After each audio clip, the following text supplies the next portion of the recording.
प्रतिभागी, आज का विषय बहुत प्रासंगिक है।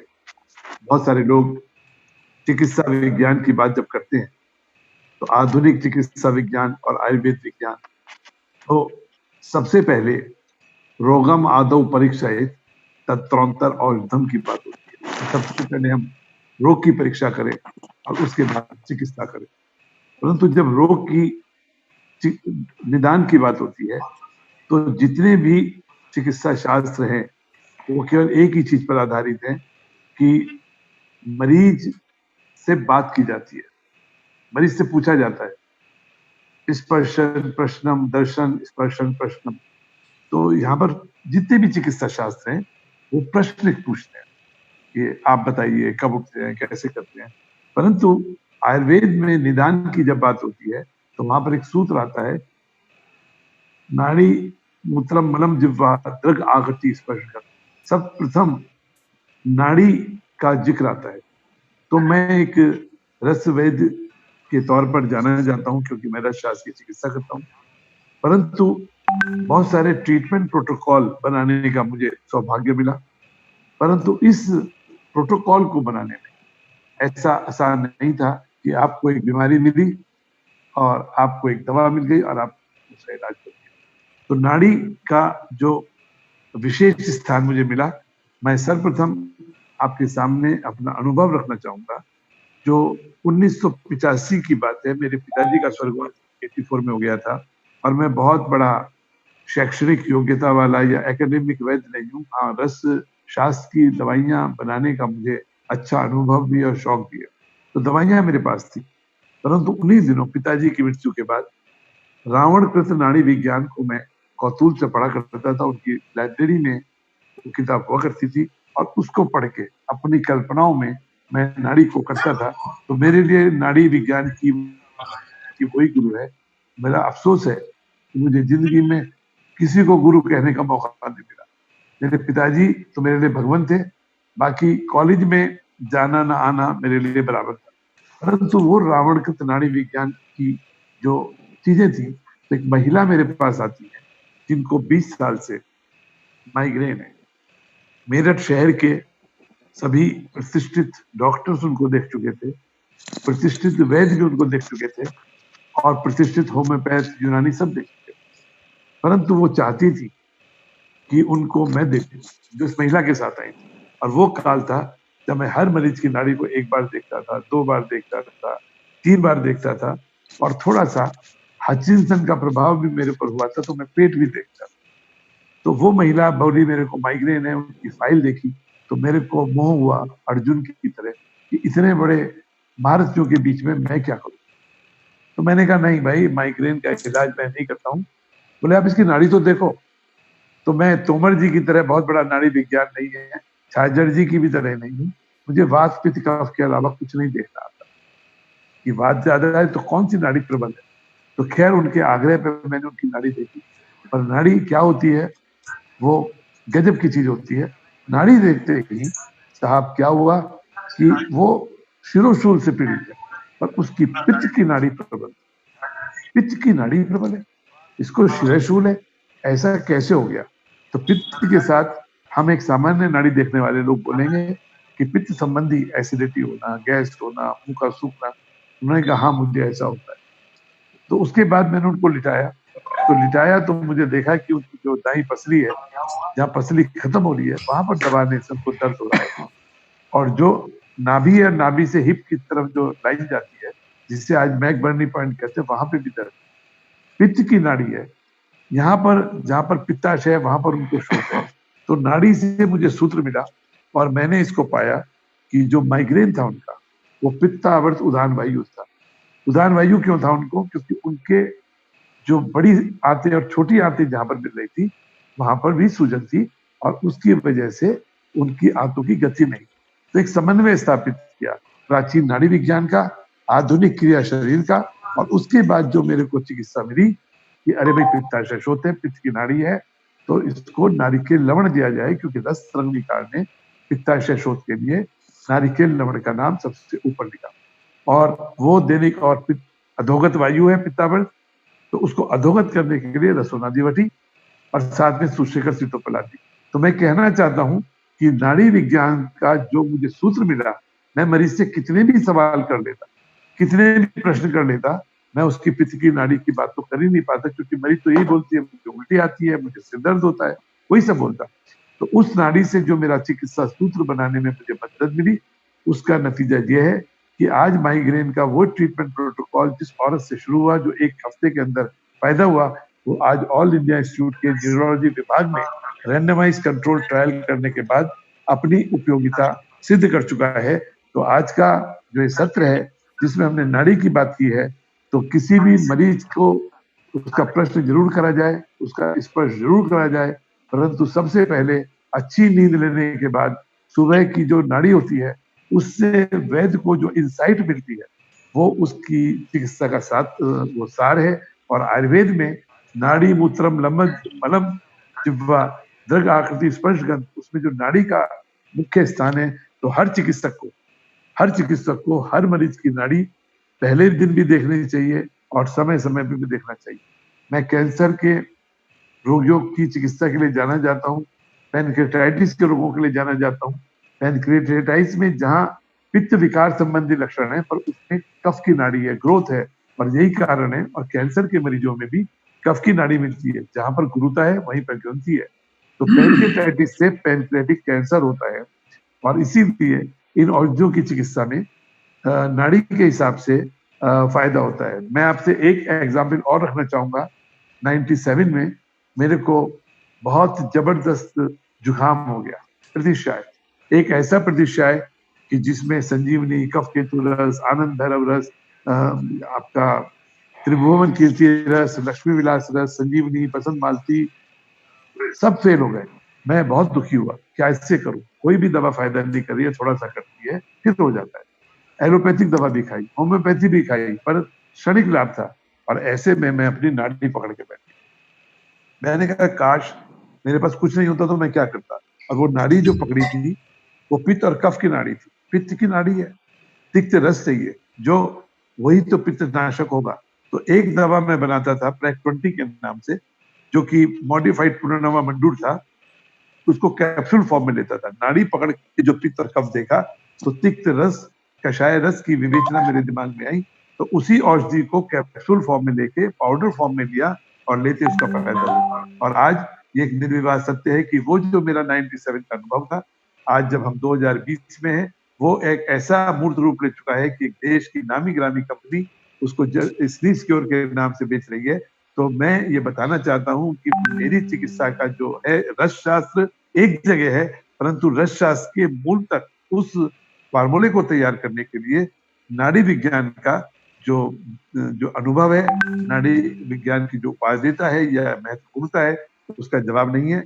मेरे लिए अफसोस की बात है कि मेरे पिताजी के स्वर्गवास के बाद मुझे छाछड़ जैसे गुरुजी नहीं मिले, पर मैं चाहूंगा कि मैं उनके संपर्क में, चरणों में बैठकर उनके अनुभवों का फायदा उठाऊं, तो शायद नाड़ी विज्ञान के साथ में रस शास्त्र की जो दिव्य औषधियां हैं उनका प्रसार कर सकूं। इन्हीं शब्दों के साथ मैं आज के आयोजक नवीन चंद जोशी जी का आभार प्रकट करता हूं कि उन्होंने मुझे इस नाड़ी विज्ञान के सत्र में बुलाकर जो मेरी बरसों की ग्रेटिट्यूड है नाड़ी विज्ञान के प्रवर्तकों के प्रति, नाड़ी विज्ञान के ज्ञान के प्रति, उसके लिए मुझे आभार प्रकट करने का मौका दिया। धन्यवाद। धन्यवाद बालेंदु जी। निश्चित ही आपका अनुभव जो है वो सभी को प्रेरक होगा। और जहाँ तक बात मेरे पास सीखने की, मैं बहुत छोटा सा प्रैक्टिशनर हूँ, नाड़ी परीक्षा पे अभ्यास जरूर करता हूँ, पर मैं अपने आप को नाड़ी परीक्षा का प्राइमरी टीचर मानता हूँ। मैं कोई मेरे पास बैठकर सीखने जैसा आदमी मैं नहीं हूँ। मैं विनती करता हूँ रामकृष्ण सहाय सर को कि वो आज अपने विचार इस संदर्भ में रखें। प्रणाम आदरणीय सभी गुरुजन, आप लोगों को कोटि कोटि प्रणाम। और खास करके हम डॉक्टर नबीन, हेलो सर, आवाज आ रही है सर, बोलिए सर। हाँ, तो खास करके हम डॉक्टर नवीन जोशी जी को हम बहुत बहुत धन्यवाद देते हैं, जिन्होंने एक बहुत बड़ा मंच बनाया और ये संसार भर के जितने भी डॉक्टर लोग हैं उनको एकीकृत करके और नेशनल इंटरनेशनल रूप में इन्हें मंच बनाया। और ये बहुत बड़ी बात है, बहुत बड़ी त्याग है और बहुत बड़ा जो है एक सोच भी है।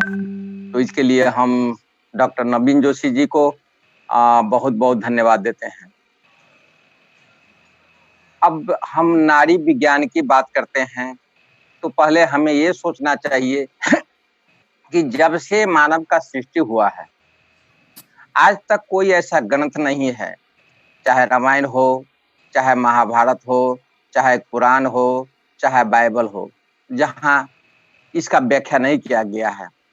तो हमारे सृष्टि के बाद ही ये सिस्टम जो है पहले लोग डॉक्टर लोग, पहले लोग महर्षि लोग करते थे, साधु लोग करते थे। उस समय का सिस्टम थोड़ा फर्क था, अभी का सिस्टम थोड़ा मॉडर्नाइज हो गया है। हम लोग उसे बहुत मशीन प्रयोग करके और इसको हम जानकारी हासिल करते हैं। लेकिन जब हम पुराने जमाने की बात करते हैं, जब हम सृष्टि की शुरुआत की बात करते हैं, तो जब हम लोग नारी को देख के ही, नारी जो है ये कहा गया है हमारे शरीर का जो है हार्ट जो है वो एक पावर हाउस है और पावर हाउस का इंडिकेशन जो है ये नारी। जब जब हमारे शरीर में कोई व्यथा हो, कोई बीमारी हो, उसको ये खुला आईना जो है वो नारी है। नारी विज्ञान से ही हम हमारे शरीर के जितने रोग हैं, हमारे शरीर में क्या हो रहा है, हम कहाँ पर हैं, हमारे आयु का स्थिति क्या है, ये सब हमारे नारी विज्ञान से हम पता लगा सकते हैं। जैसे कि अभी मॉडर्न जमाना में अभी कहा गया है कि एक एडल्ट आदमी को 60 से लेके 1 मिनट में 100 पल्स रेट होना चाहिए। जहां तक हम लोग पल्स रेट की बात करते हैं तो हमें हार्ट की याद होना जरूरी है, क्योंकि जितना ही हमारा पल्स रेट होता है उतना ही हार्ट बीट भी होता है, क्योंकि हार्ट ही हमारे शरीर में ब्लड का वैक्यूम करता है, जो हमारे शरीर में 1 मिनट में 60 से लेके 100 बार वो वैक्यूम करता है और वो जो है शरीर के सारा पार्ट में ब्लड सर्कुलेशन होता है। उसी के प्रेशर से हमें हाथ में नाड़ी का गति प्राप्त होता है। जब जब नाड़ी का गति कम हो तो विभिन्न किस्म का उनका रोग का संभावना होता है, जैसे कि हार्ट अटैक हो। नाड़ी का हाई होना भी रेगुलर नाड़ी और इरेगुलर से बहुत सारे रोगों का जो है हम लोग जान सकते हैं। तो आज इसमें तो बहुत गुरु लोग हैं, हम तो आयुर्वेदिक के विद्यार्थी नहीं है, हम तो न्यूट्रिशन के विद्यार्थी हैं।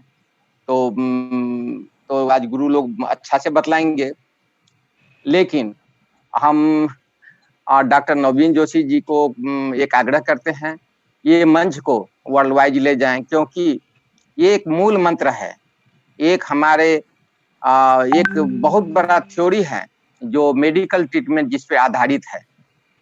मेडिकल ट्रीटमेंट इसी के आधार से आज से नहीं वर्षों से चलता आ रहा है। तो इसे साकार करें और आने वाले दिन में इसे इंटरनेशनल भी ले जाएं। और इंटरनेशनल लाने के लिए हम लोगों को क्या करना पड़ेगा, हम लोग जब भी जिस भी हालत में जैसे भी हम इसे वर्ल्ड वाइड तक पहुंचाने का संकल्प लेंगे, क्योंकि ये जो विद्या है वो विद्या को अभी भरखरे गुरु बोले हैं कि ये लोप होते जा रहा है। कभी नारी विज्ञान कभी लोप नहीं होगा। ये तो हमारे सृष्टि का ही नहीं, हमारे जीवन का जो है एक इंडिकेशन है। हमारा जिंदगी का एक आईना है, इसीलिए इसे लोप तो नहीं हो सकता है। लेकिन लेट क्या है, लेट सवेर ये आगे बढ़ेगा ही।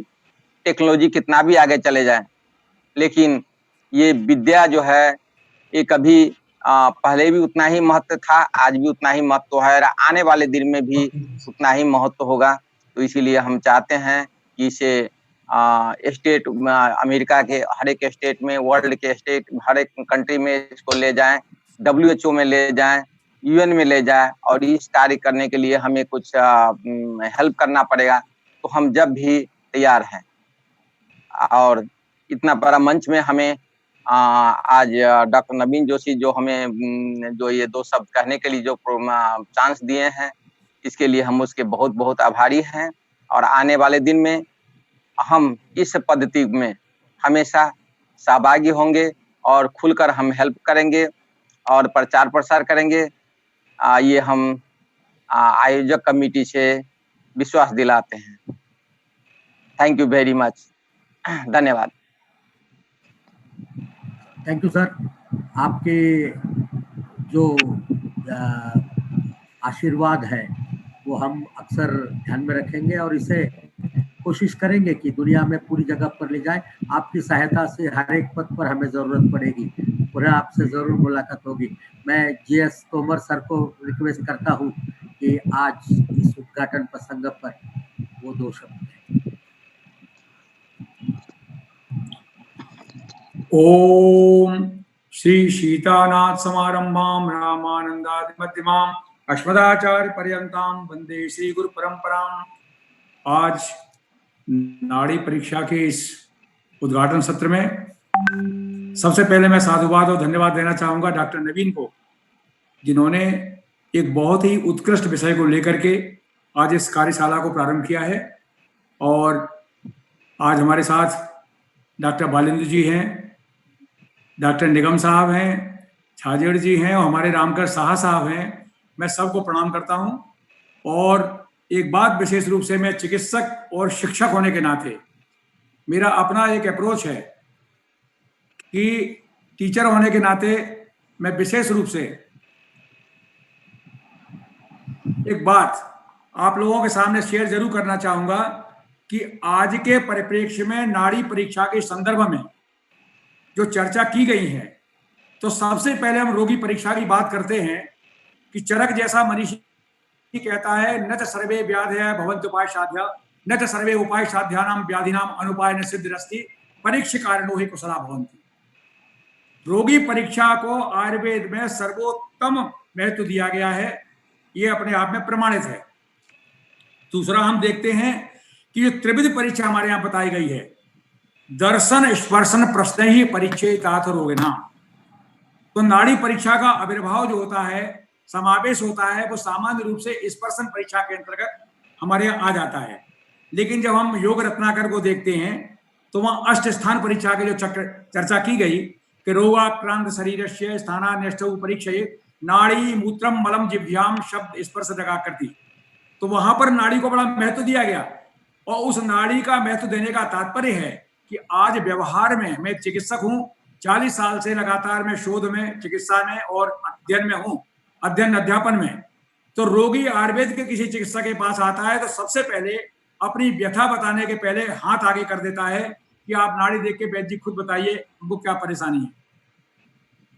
साथियों, जैसा कि मैंने अनुभव किया है कि नाड़ी एक अनुभवजन्य तपस्या से प्राप्त किया गया और एक अनुमान से प्राप्त ज्ञान का एक आधार है, जिसको ठीक उसी प्रकार से आप वर्णन नहीं कर सकते, एक तरीके से ट्रांसमिट नहीं कर सकते। जैसे किसी को पूछा जाए कि आम का मिठास, मिश्री का मिठास, संतरा का मिठास, इन तीनों में क्या अंतर है, तो difference between the specific quality can not be expressed in the words, but in the present scenario it is very important for the teaching point of view to teach और ट्रेन अवर स्टूडेंट्स.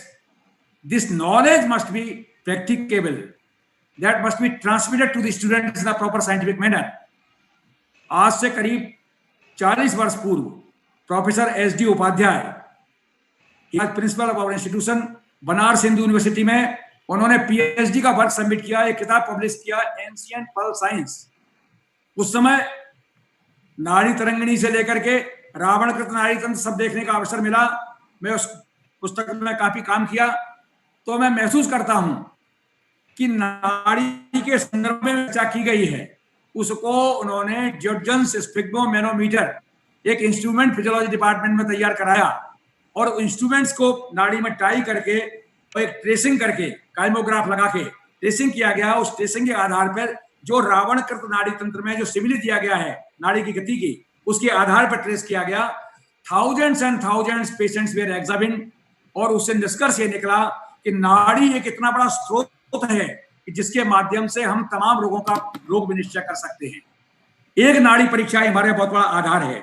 साथियों, नाड़ी परीक्षा करने के पूर्व, जैसा कि मैं जो विद्यार्थी आज जुड़ेंगे उनको ये देना जरूर समझता हूं कि जाना भी चाहिए संदेश आपका, कि एक पुस्तक में देख रहा था, 1600 शताब्दी की एक पुस्तक वैद्य गोस्वामी जनार्दन भट्ट के द्वारा लिखी हुई एक हस्तलिखित पांडुलिपि हमको मिली, जिसकी मैं टीका कर रहा हूं। उस टीका में 2-3 शब्द जो योग रत्नाकर से आए, तो उन्होंने लिखा है कि क्या आपको करना चाहिए, नाड़ी की परीक्षा कैसे करना चाहिए।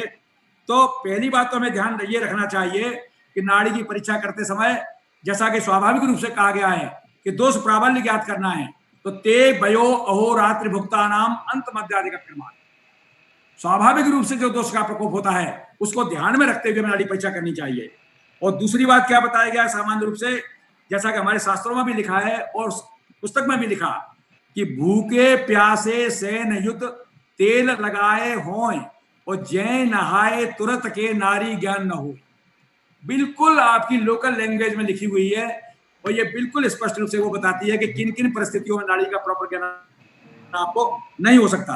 दूसरा, एक बात और कहना चाहूंगा कि ये भी लिखा कि नरको करपद दाहिनो तियको करपद बाम तहा निरख कर जान ये नारी को परिणाम, कि लेडीज में, फीमेल में बाएं हाथ की नाड़ी और मेल में दाएं हाथ की नाड़ी, इसके पीछे वैज्ञानिक एक शोध की आवश्यकता है कि क्या इसमें अंतर हो सकता है। आगे आने वाले कार्यशाला में इसका आपको जवाब मिले।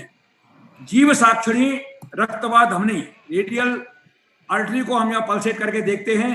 और हम आपके सामने केवल एक चीज शेयर करना चाहूंगा यहाँ, कि to make this knowledge practicable for each and every student, when we are examining a pulse of the patient, we are observing rate of the pulse, rhythm of the pulse, force of the pulse, amplitude of the pulse and volume of the pulse। इन चारों चीजों को देखते हैं तो यहां हम classify कर सकते हैं विद्यार्थियों को बताने के लिए कि बात की वजह से it affects rate and rhythm of the pulse. If बात इज एग्रावेटेड तो rate and rhythm will automatically will be changed, it will be aggravated। Similarly, when pitta is aggravated, so automatically the force and amplitude of the pulse will be raised. That can be visualized, that can be documented. And third one important thing is, while we are observing the kapha, so kapha indicates the volume of the pulse. अगर कफ बढ़ा हुआ होगा तो volume pulse का आपका बढ़ा मिलेगा, तो इसको हमें ध्यान रखना चाहिए। ये सारी चीजें आप जानते हैं कि अनामिका, तर्जनी और मध्यमा के माध्यम से हम जांच करते हैं। As far as while we are examining Batik type of the pulse, there will be high rate and the volume will be raised and volume will be low volume and serpentine or leech-like movement. Very important simile is there. This type of the pulse is called as crawling pulse, which is happened in the patient of the Batik disorders.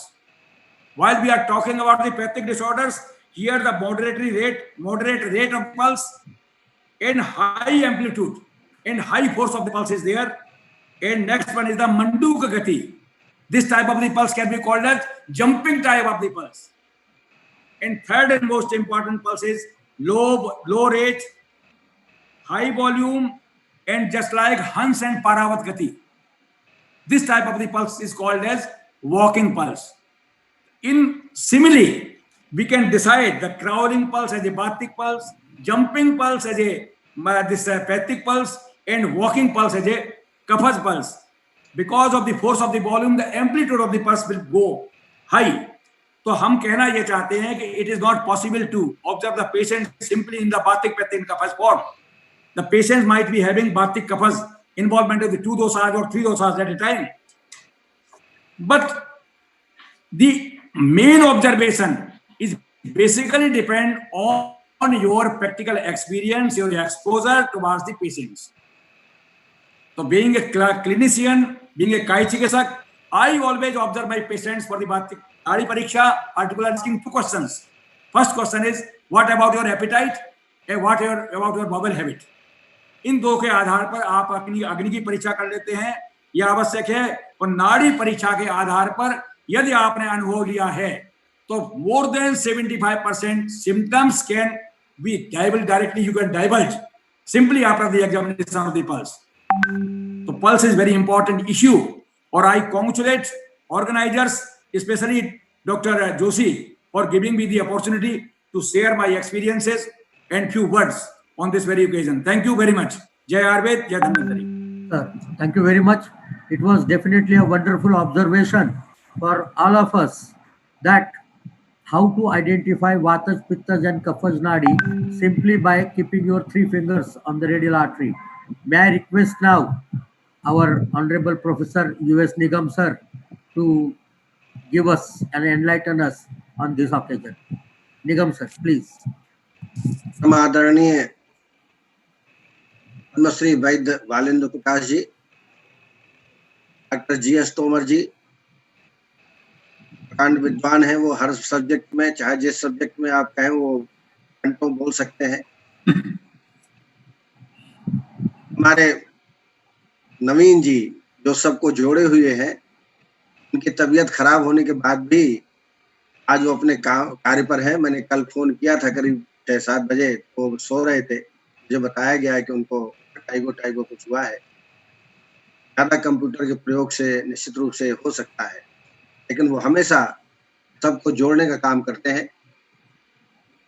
Doctor Ramakrishna जी वो doctor बन ही गए, न्यूट्रिशियंस है लेकिन अब doctor हो गए, doctor के बीच में रहते हैं, इसलिए डॉक्टर कहना उचित न होगा। और अंतरराष्ट्रीय प्रख्यात नाड़ी विज्ञान के प्रबल विद्वान। हम तो सिर्फ नाड़ी परीक्षा जरूर करते हैं, हर पेशेंट की नाड़ी देखते हैं, और सिर्फ वही जो अभी चर्चा की तोमर साहब ने कि सर्प गति है, बंदूक गति है, हंस गति है, इसी का परीक्षण करते हैं और दोष का अनुमान लगा करके कुछ ना कुछ उसके बारे में बता दें। क्योंकि पेशेंट कहता है ये नाड़ी परीक्षा करो हमारी, तो मजबूरन हमको नाड़ी परीक्षा करनी पड़ती है। लेकिन आज मुझे बड़ा गर्व है, हमारे मित्र संजय जी ने राष्ट्रीय और अंतर्राष्ट्रीय स्तर पर सबसे विचरण करते हुए और एक नाड़ी विज्ञान से संबंधित बहुत ही अच्छी किताब भी लिखी है। और निश्चित रूप से परीक्षण की बहुत सारी विधियां हैं, लेकिन नाड़ी जब परीक्षण करते हैं सुपरफिशियल लेवल में क्या देखना, इमीडिएट लेवल में क्या देखना, सब दोष लेवल में क्या देखना, डीप लेवल, ये 4 प्रकार की परीक्षाएं नाड़ी विज्ञान में की जाती हैं। सुपरफिशियल, इमीडिएट, सब दोष लेवल और डीप लेवल। उससे हम पता लगाते हैं कि उसकी प्रकृति क्या है, रोग कौन सा हो सकता है। जैसा कि अभी अलिन जी ने कहा कि रावणकृत नाड़ी विज्ञान, ये मैंने भी पढ़ी है, और इसमें रोगानुसार डायग्नोसिस, डिसीज वाइज डायग्नोसिस बहुत अद्भुत है। लेकिन निश्चित रूप से इसकी प्रैक्टिस करने की आवश्यकता है। ये भी मैं बात कहूं कि नाड़ी परीक्षा से शीघ्र ही डायग्नोसिस की ओर बढ़ा जा सकता है, लेकिन कंफर्म डायग्नोस अन्य परीक्षाओं के माध्यम से भी हमें करना पड़ता है, तभी कंफर्म डायग्नोस हो पाता है। जैसे कि बताया गया, रोगाक्रांत शरीर से स्थानांतु परीक्षित नाड़ी मूत्र मलद्युहा शब्द स्पर्श दृगाकृति। आजकल बच्चों को और हम चिकित्सकों को यही याद रहता है, जबकि चरक ने प्रकृतस्य विकृतस्य सारतस्य संहतस्य प्रमाणतस्य सत्वतस्य सात्वतस्य आहार शक्ति व्यायाम शक्ति वयस्तश्चेति, ये विस्तृत परीक्षण विधि बताई है। नाड़ी के साथ साथ इन परीक्षाओं को भी आपको परीक्षण करना पड़ेगा।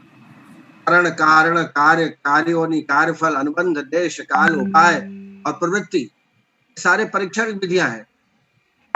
दर्शन स्पर्शन प्रश्न ही है, परीक्षितात् रोगणम षड्विधो ही रोगाणाम विज्ञानोपाय पंचमी स्रोतादि प्रश्न न चाहिए। षड्विध परीक्षा, अष्टविध परीक्षा, 10विध परीक्षा। नाड़ी विज्ञान से निश्चित रूप से आप डायग्नोसिस के नजदीक पहुंच सकते हैं, लेकिन कम डायग्नोसिस करने के लिए आपको अन्य परीक्षाएं जो हमारे शास्त्रों में वर्णित है उनको आपको करना पड़ेगा। जैसे निदानम पूर्व पाणी रूपन्याय उपशस्त्र था, संप्राप्ति चेत विज्ञानम रोगाणाम पंचदाय स्मृतम। निदान की परीक्षा कैसे करना, चेति कर्तव्यता को रोगोत्पादक हेतु निदानम अव्यक्तम लक्षणम तेषां पुरूपम इति स्मृतम तव व्यक्ताम्यातम रूपम इति विधीयते। संप्राप्ति का ज्ञान यथा दुष्टेन दोषेण यथा चानु विसर्वता निर्वृत्ति याम यस्यासु संप्राप्तिर जाति रागति।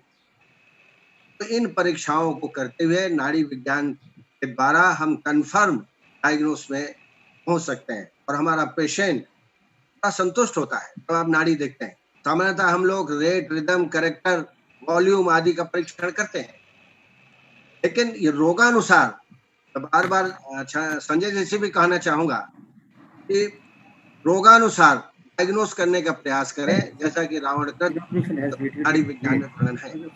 इन शब्दों के साथ इस समय पहले ही 10:30 से ज्यादा हो चुका है। विद्वान लोग, प्रोफेसर लोगों को समय हमेशा कम पड़ जाता है, अनुसार डायग्नोसिस, लेकिन फिर भी ये प्रयास प्रशंसनीय है। और छाजेड़ साहब को मैं अपनी शुभकामनाएं देता हूँ कि वो रोगानुसार भी कोशिश करें कि ये कास है कि कौन सी श्वास रोग है, या क्योंकि उसमें रावणकृत में बहुत सारा दिया हुआ है, उसको भी देखें और अनुभव करें। कुछ अगर उसे प्राप्त हो तो बहुत अच्छी बात है।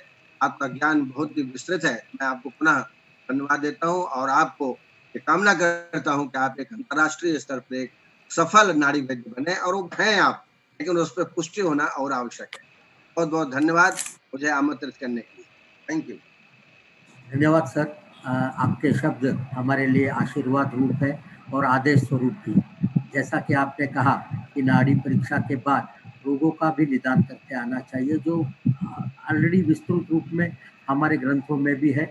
हम कोशिश वही कर रहे हैं कि मैनुअल भी और मशीन के द्वारा भी सिमिलर, एक जैसे प्रमाण में, जैसे तोमर साहब ने बताया कि जो टोनोमेट्री की गई थी, उसी तरह से ज़्यादा एडवांस्ड सेंसर्स के साथ मशीन अभी हम IIT मुंबई के साथ डेवलप कर रहे हैं, और आशा करते हैं कि तुरंत आने वाले शायद 2000, ये लॉकडाउन नहीं होता तो इसी साल आती, वरना 2021 में हमारी निश्चित रूप से मशीन आएगी।